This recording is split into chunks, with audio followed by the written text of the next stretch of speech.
Hey everyone, this is Ravi, and today Neeraj and Abhishek are going to explain modern collection view layouts. And just an FYI that this meeting is being recorded and it will be posted in the iOS Cafe YouTube channel. During the meeting, I would request you to please mute yourself.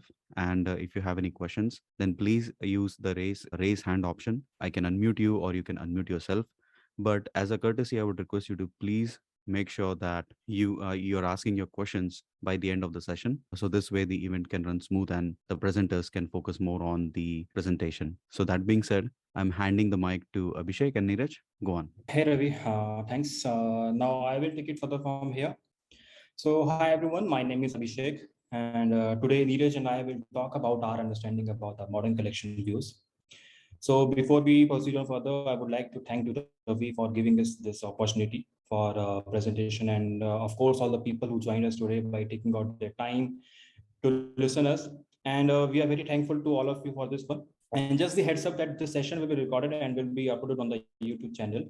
And the same information will be shared to you amongst you over the Discord group. These are all the requirements, the basic requirement. I'm assuming you have the basic understanding of the Swift and the UI kit. At least you know how to implement the basic collection view. And it's your call whether you're gonna make it a storyboard or programmatic ULE. It's totally gonna your call. I'm assuming you have some basic understanding of protocols and data source and delegate. This all about the agenda we have set for this session. We're gonna look inside the basic building block of the collection view, and we will see how things are before the iOS 13. And next, the modern approach for the composition layout, and at the last, we will see the live coding from Neeraj, and probably we're gonna have the clean coding approach as a standard set by Ravi. So moving on further, these are the basic things to all the basic things that we require to have a working collection view. We need to register cells, and we pass on the layout, the data source we set, the delegate, and obviously the parent controller to hold on all of this. It's just a basics, and I hope and assuming this must be a basics in all of you. Moving on further, next, Neeraj. So before iOS 13, so as we all know, as a normal collection view crashes, and the reason is pretty straightforward. It takes a flow layout as an initial stage, and those plenty of methods that comes along with the flow layout delegate. And if you want to have the inter item and the intersection spacing, so that's something a mess of code, as it required a lot of calculation to build a complex layouts with over the support of multi sections. And basically, it takes a lot of time and probably for sure a brainstorming. And we have a lot of things to manage over here, and the rescues comes from the composition layout. So the question that we had, why do we need the composition layout? So that gonna answer we will find out through the composition layout. Moving on further, next. So as you can see, it was launched by the Apple in the WWDC 19, and the minimum target it supports as of now is iOS 13. And the major advantage that it has, like the easy to achieve, highly adaptive, and the flexible visual arrangements. And it makes the developer and the development more faster and very straightforward, and takes less time. So moving on further, okay. So as you can see, all it takes the three components, or I can say the major chunks to build the composition layout. The very first one is the section, which organizes the data, and basically it helps in representation that we want to show to the user. And then we have the group that decides whether the item will scroll vertically or the horizontally. And it takes the item that we want to render over. And item is nothing but is nothing more than we can say it a cell that we want a collection view to render out. This all makes a composition layout. And the hierarchy level is, as you can see, the very first thing we need to pass on the layout. The layout needs to have this section, and the section needs to have the group, and the groups needs to have the item. So now the question comes, how we can pass the dimensions. The question arises over how we can pass the dimensions. And for the same, we have the three ways of doing it. The very first one, we have the absolute one that takes the hard-coded width and height. We just simply gonna give a hard-coded width that we usually give to the storyboard. And then we have the fractional, and this gives a height or width with reference to some container view. As you can see over here that we have the width of 300 units, and we are giving a width of 1/3 of the total width. So we can say I'm giving the width of the group with respect to the section one. So it's that particular straightforward way. And at the last, we have the estimated way, that it takes the estimated dimensions, and in the result it counted as an absolute one, that will be happen on the runtime. And by saying this, if I giving a more like a estimated height, let's suppose I'm giving the estimated height of 300. So by at the runtime, what it will do, it will have the absolute value will be calculated to one at the runtime, and that will be passed over to the respective cells. Okay, so moving on further. So I guess from here, Neeraj can take on further, and will showcase his new coding skills. Over to you, Neeraj. Thanks, Abhishek, for this explanation about the modern collection view API and letting all the people know how compositional layout works and how they are composed on. So today we are going to create a compositional layout user interface, and basically we are targeting to mimic the App Store layout, which we all have seen many times before. And when Apple announced it, UI collection view compositional layout, they said that they have used the same API to build the App Store user interface by just using one collection view.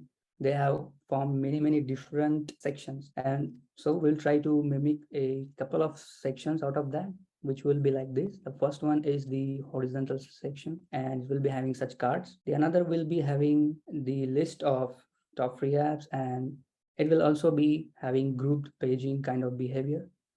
So let's begin.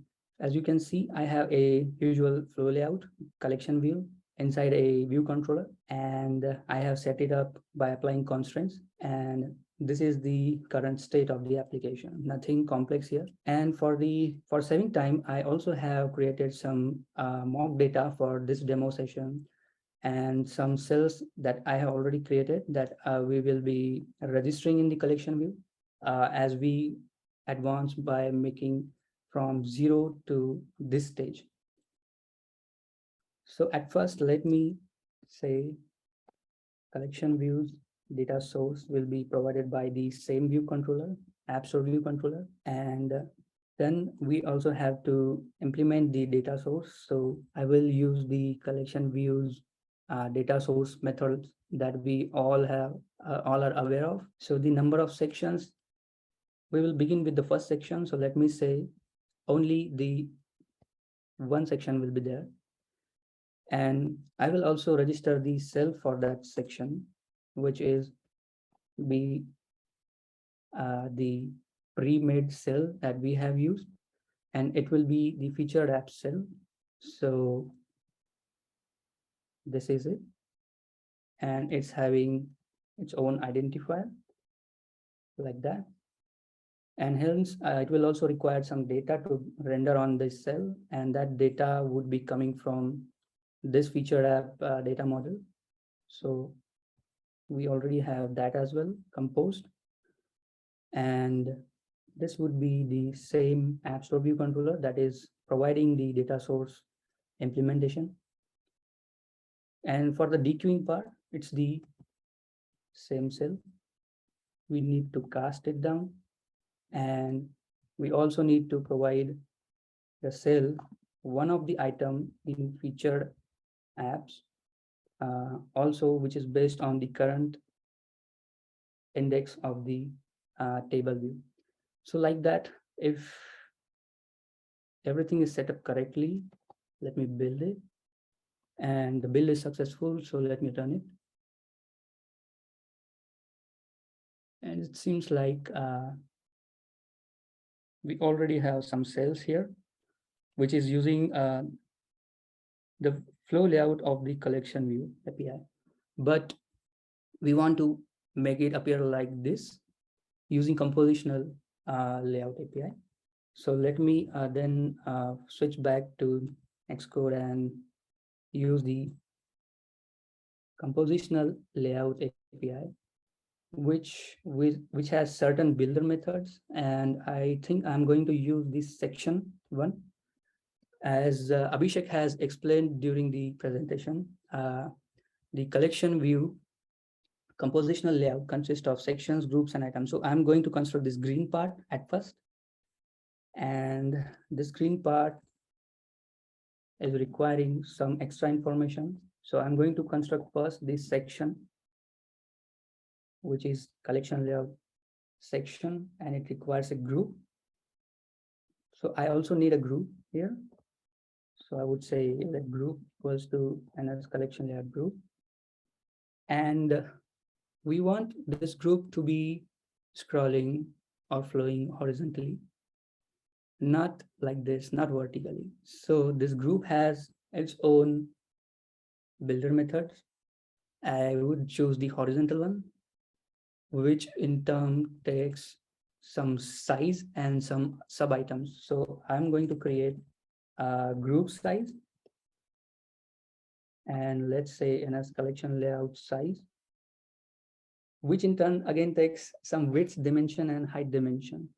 So this is the part which Abhishek also talked about. It's like you need to provide the dimensions for one particular item inside this group, which is this pink part. And for us, it would be this entire cell which has a title, subtitle, and a card. So like that is one single item for us. And a next collection layout item would be like this.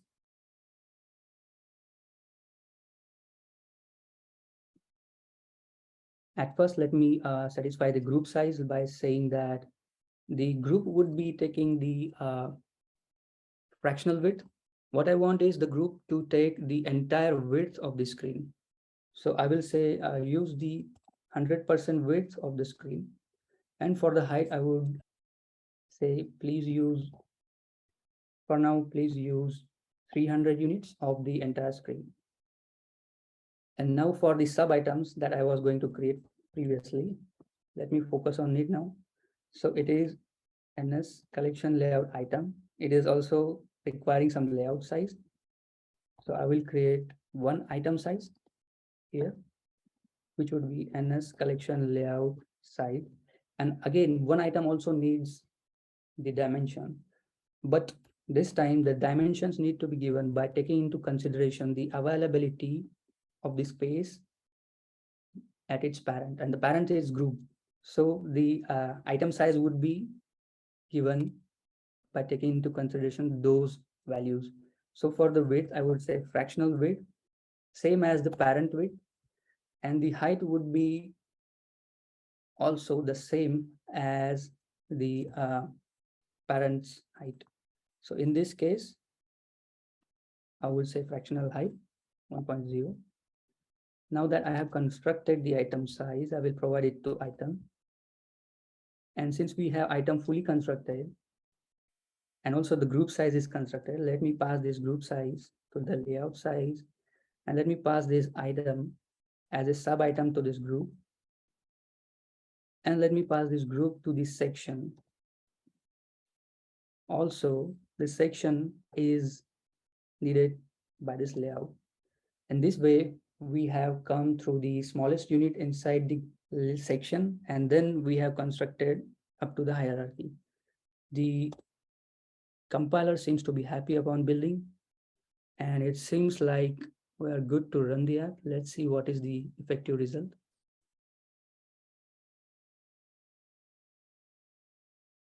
Yeah, so it seems like we have gotten the same effect. There's nothing different, but the cell size is a little bit changed. But the scrolling behavior is, despite of giving the horizontal behavior to the group, it's scrolling vertically. In that case, we need to inform the section that please adjust the scrolling behavior by using this new property in this compositional layout API, which is orthogonal scrolling behavior. And let's say, please scroll continuously. And after building, let's check the result. So it seems like it's no more scrolling vertically. The cells are not flowing vertically, but horizontally, and they are in a continuous manner. We can also say, please adjust the behavior in a group paging way. And I would run again. And in that fashion, now you see like we are getting a swiping behavior, just like we get in swiping pages in a UI paging view controller. So like that. So this is created, but I am not aware to see the next cell. Let me also adjust that, because user does not know like what is the next cell, if there is a next cell or not. So in order to do that, I would adjust the height of the group by not saying 100%, but saying 85% like this. And in this way, the next cell can also be visible like this, so that we have an intent that yes, there exists some next cell. So I think in that way we have almost completed the first section, just like this completed app here. It's looking nice. Now we can think about constructing this second section. And as you can see, the second section has cells which are grouped, and we can see that there is a horizontal scrolling behavior, but the scrolling is also page based. Page by page, I can scroll. In order to achieve this, I think we need to focus on one more concept, and that is how to provide a different layout for this second section, because we already have one layout for this first section. And if I return the same one, then we would not be getting any different behavior here. So for that, compositional layout has given us another API, which is a configuration related API. This API is UICollectionView section layout provider. And it is like providing per section based layout, and each layout can be unique and as we want. So let's use it. But before going to that, let me clean this, and let me put this creation of section at some other place. So I'm going to use a helper class. I'm going to say compositional layout section helper. This is the class that we will be creating further. And I'm going to move all of the code here by saying that please create featured apps, oops, featured apps section. And this would return us an collection layout section. And likewise, let's take this, all of this stuff, and paste it here and return this section. And here I'm going to remove this configuration,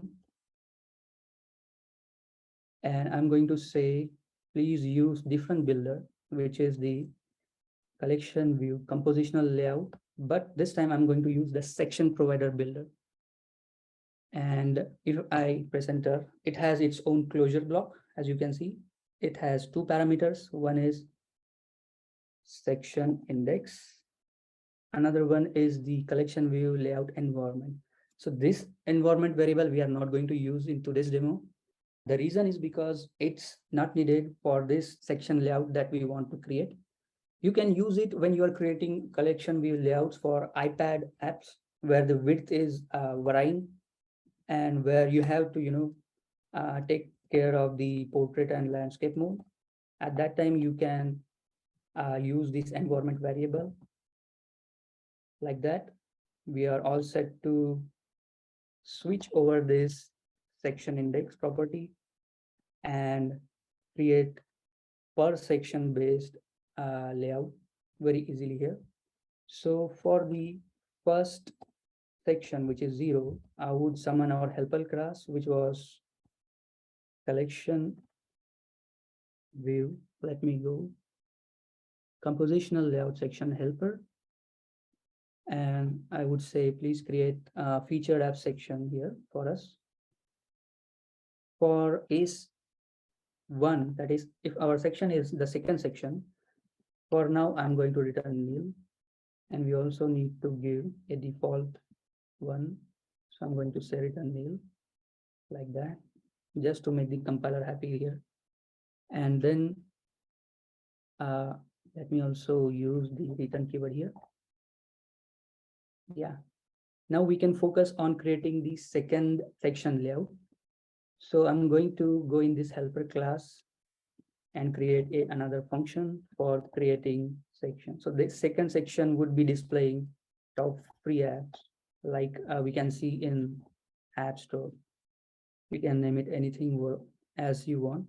And I'm going to repeat the same drill here.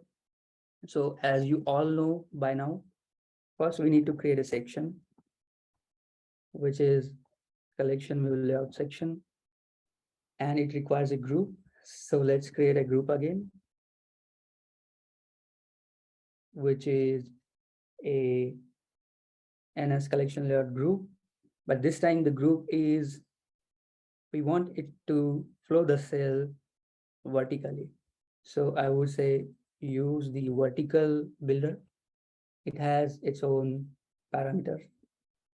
And let me also build the size for that group. So the group size will be NS collection layout size, and it's taking some dimensions. So I again want the overall width of its parent. So 100% width from the parent. But this time for this section, I want, let's say 300 units. So the height of this group will not be more than 300. And let's now focus on creating this sub items that this group will embed in itself. So let group item equals to NS collection layout item, which in turn takes a size. So let's say let item size equals to NS collection layout item, taking a size here. I have summoned a different builder. Yeah. So this is the width dimension and height dimension for the particular item. As I have already mentioned before, by building this layout, the items dimensions should be given by taking into consideration the overall dimension of its parent group. And here I would do the same. I would say the width should be as same as its parent, which is 100%, because the cell is requiring the exact group as its parent group. And the height would be, let's say, fractional height. And here 3 cells are grouped together. So if the total group is 300, then one cell should take 1/3 of the height. So let's give it 1/3. So the item size is calculated nice. Group item and group size has also been constructed. Let me provide this group size to the group builder and also the item size to the sub item section.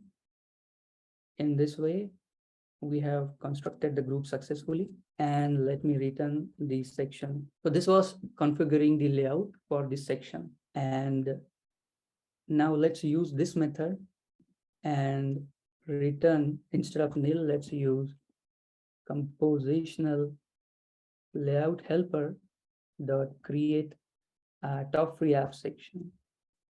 And I think we have successfully configured the section and also provided it to the section provider builder method. Now the layout will take care of it as the sections are displayed.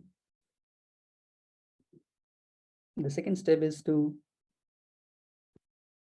register the cells for this second section. So let's go ahead. We have this free app cell, which is going to be used as the cell for second section. I am going to register it, and I'm going to also provide its identifier. Registration is completed, and I think I also need to switch the mock data that is coming for 2 different sections. So let me provide that as well. So let's check if section is 0, then return the first one. Else we can say, please return top free apps.count. So this will take care of it. And I think we also need to dequeue the cells likewise.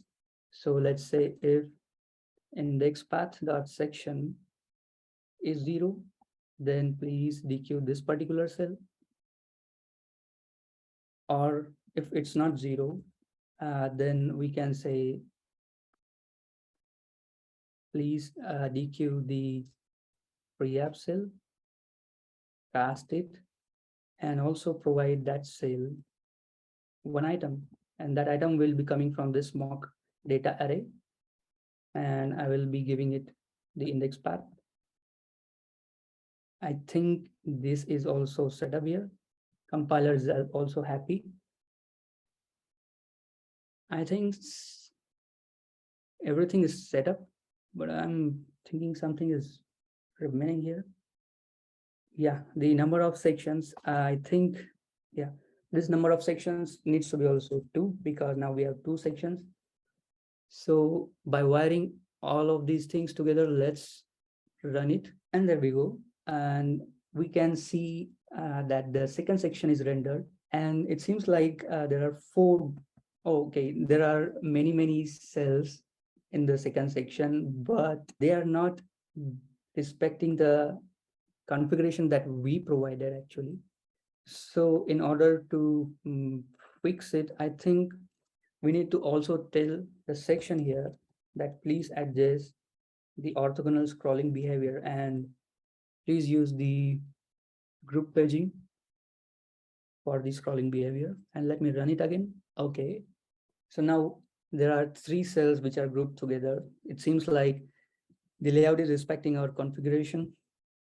And if I swipe, I can go to next page and next page and next page likewise.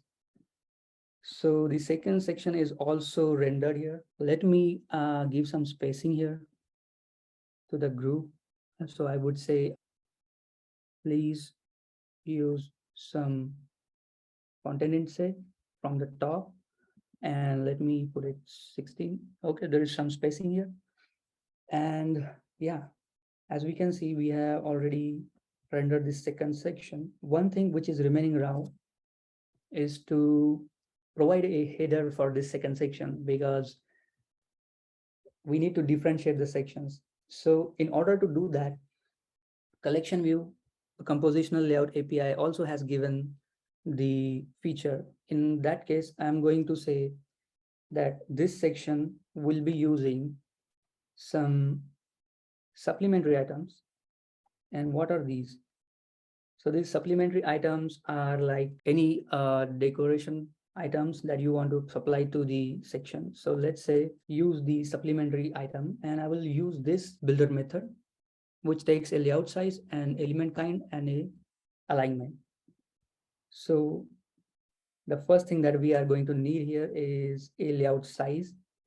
If I go to construct it, like, and I think this is the last time we are going to construct this size by providing the actual dimensions. So seems like this label, header label is can take the entire width also, there's no problem. But for the height, 60 to 50 units will be enough. So let me use fractional width at 100% and height should be absolute width 60 units. That would suffice. And let me provide it here.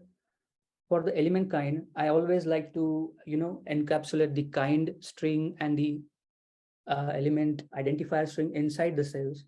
So I already have those here inside the supplementary cell, which we have already made. So I think I'm gonna use them. And let me use the header supplementary cell dot kind here. And the alignment that we want is here at the top of this section and also on the leading part, so the top leading. In this way, we have configured the supplementary item, and now it is time to actually apply it on the collection views section. But in order to do so, I also need to register that supplementary view. And for that, we all know that there is a special way of registering such views. This is the supplementary view. That's what we are registering right now. header supplementary cell, its kind, and header supplementary cell identifier. Registration is completed. Next part is to also implement the collection views a delegate method which has a dequeuing of supplementary views. So I would say supplementary views of kind. And yes, here we would say supplementary view equals to collection view dot dequeue reusable supplementary view. It would be of type this. The identifier would be same, and index path would be the current index path. Let me cast it. So this supplementary view has a label inside it so that it can display the text that we want it to display. I'm going to say top free apps. You can give anything like editor's choice or anything, and let me return it from here. Okay, so we are, I think, all done. Everything seems to be correct. So let me run it. And there we go. The header view is here, and it's appearing right at the top and in the leading section. You can also change that part. The alignment can be easily changed by saying, you can experiment with this alignment API and say bottom leading and run it. And it would come to the bottom. So likewise, and let me revert it back. Another thing that I wanted to mention here about snapping was that if you have noticed during the presentation slides, Abhishek was mentioning about the snapping. What is that? You may have noticed that many applications use scrolling views horizontally. And if you see, when you scroll, you get this behavior where if you drag the cell to the middle and you release it, it would automatically go down either to left or right. So this is not so difficult while we are using compositional layout API. It is free for us because we are using the grouped paging scrolling behavior. Prior to iOS 13, you needed to do so many calculations just in order to do like this. And it required a lot of efforts from developer side. So I think this is what the benefits of using collection view compositional layout APIs. And with that being said, I think we are done for the demo part. I think we have almost finished what we wanted to make, and these things are looking exactly as we wanted to. So with that being said, I would end the demo here and I would hand it over to Ravi. All right, Neeraj, thank you so much. This was pretty interesting because I also got a lot of insights when I was looking into the demo, and it was pretty cool. With that being said, we have a bunch of questions into the chat. The very first question is from Saket. So he's saying it would be great if you display code of cell so it will be easy for people to understand. Okay, likewise, we mentioned in the beginning of this demo that when the slides were being displayed, that you already have some experience of using the table views and collection views, but let me go and show you the exact cell here. It is programmatically created and it does nothing complex here. It's holding its own identifier and it takes an item which it binds to its UI element, which are a label, a couple of labels, image view, and they are all arranged using some stack view like this. So there are constraints here and a binding method. This application that we use for demo purpose does not use any kind of storyboard. We do Nice. not have any main storyboard file here.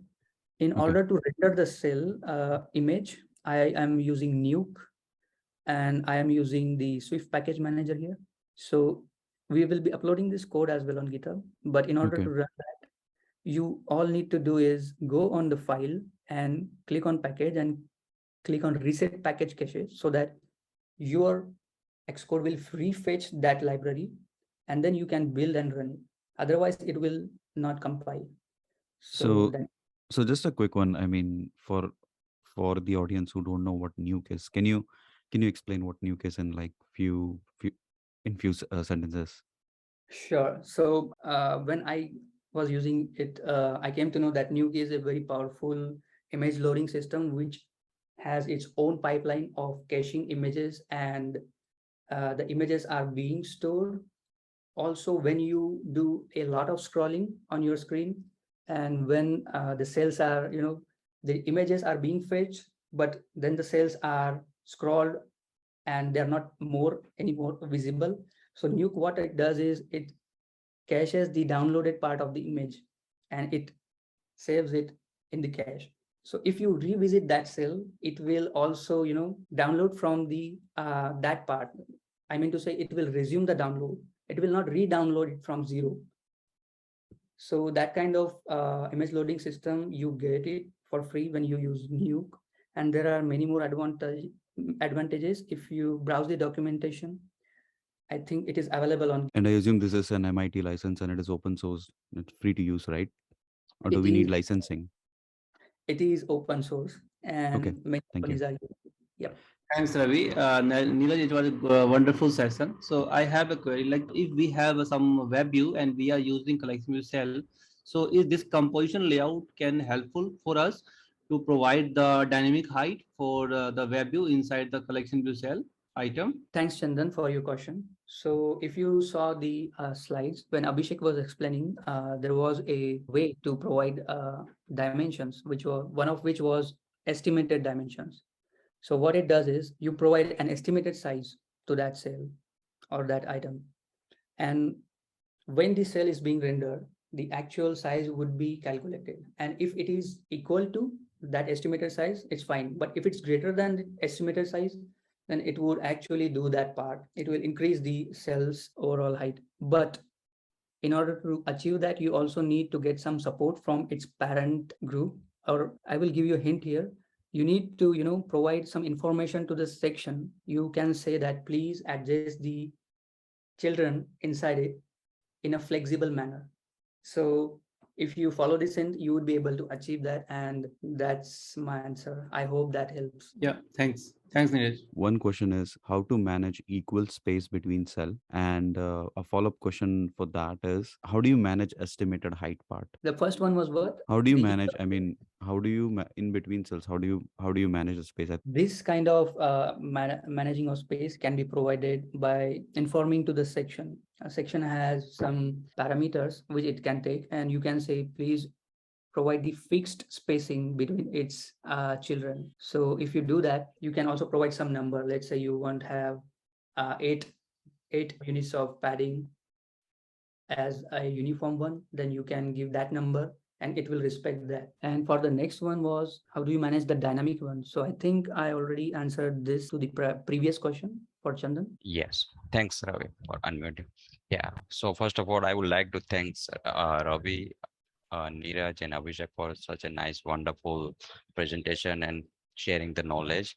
So my question is regarding to how to test this kind of UI element with respect to TDD approach. Is there, I mean, any recommended way to do it? Okay, so that's an interesting question. And for the TDD part, I would say you want to test the content of the user interface.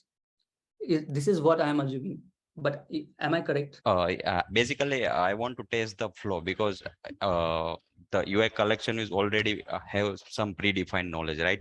So definitely we have some predefined knowledge, and then we can able to test the functionality. So my intention is how to test with our content with the UI related parts, which is provided by Apple's framework. So do you want to test the functionality like tapping and scrolling along with Along with whatever yes, data whatever data comes from the API, correct. because there are two methods in this.